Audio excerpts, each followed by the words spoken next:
I'm Matt with eTrailer.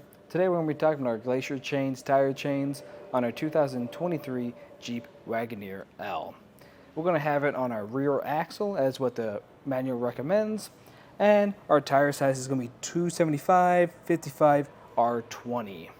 These are going to be a great set of chains if you're looking for something that's just going to be more in case of an emergency, or you live in a state that requires them, or you're just dealing with more of snow and ice that are light duty.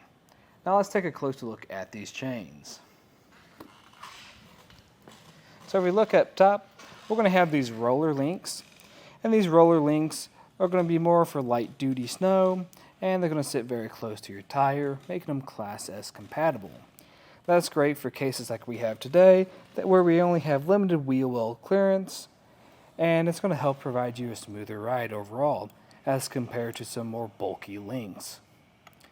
Then we're also going to have this ladder pattern to them, and that ladder pattern's going to help you get more traction when driving forward.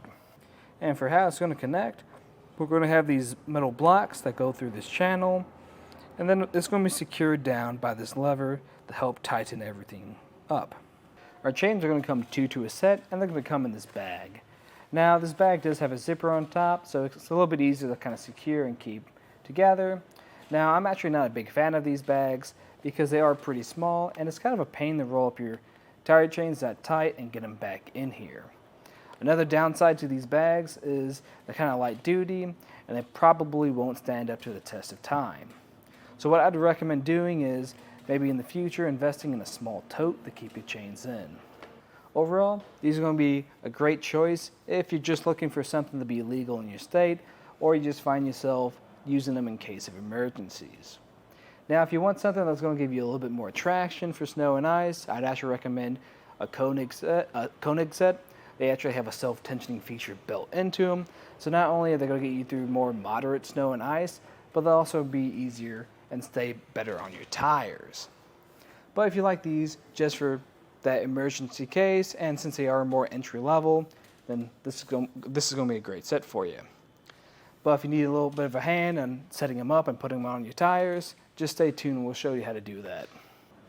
Alright, to start off an install, I just like to lay out my chains, and it's a good idea to get some gloves just so you don't catch your hands on any burrs on the chains themselves, and so you can kind of get an idea of how to put your chains on.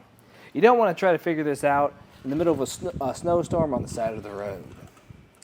So in your garage, when you're putting these on, or outside your house, you can look over your chains, make sure there's no damages to them, and it's in the right orientation.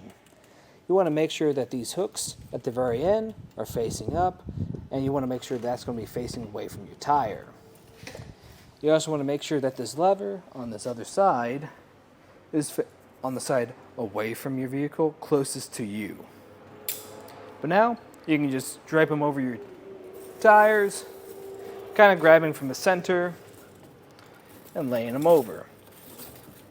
Making sure everything's going to sit even, and you can kind of adjust things so it's going to be a lot easier to grab. And once you have it somewhat situated and seated the way that you want it to be, then we can go to the other side and connect our back points. So when you're connecting these points, it might be a little bit tight back here, especially if you are a larger person. But when you can reach and grab your 2 points of connection, one side being this cable with the blocks, and this other side being this channel, then we can just put those through each other, and I know which one to put mine on. There's going to be a couple different blocks you can attach it to. You might have to go back and forth to kind of figure out which is going to be best for you. But after when you've made that point of connection, then you go to the front side. The front side is going to be a similar process, putting these blocks through that channel.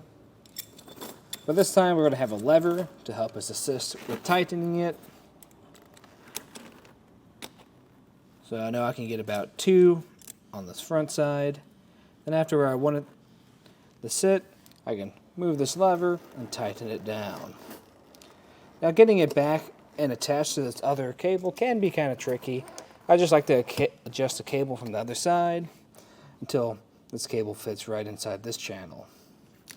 But once I have everything situated, I can go by and just kind of check everything over, make sure I got the fit that I want, and it's going to be tight enough. Then after that, we can put a rubber tensioner on it. Now, your tire chains aren't going to come with a rubber tensioner. It's just something more of a recommendation, just so when you are driving, the rubber tensioner is going to keep everything nice and tight. But this, how you put it on is just by attaching it with the metal hook facing away from your tire so it doesn't make contact and damage it. And then going to the other side of your chain and making that next point. Kind of putting them on the way you would tighten your lug nuts on your tire. Then after when it's on, you can repeat the same process on the other side. And after when you've had the other side adjusted to how you like it, I'd recommend just backing up or pulling forward some to make sure you have a good fit. But after that, you can take it for a ride. If you liked everything you saw today, that's just a look at the installation and some of the features of our Glacier Chains Tire Chains on our 2023 Jeep Wagoneer L.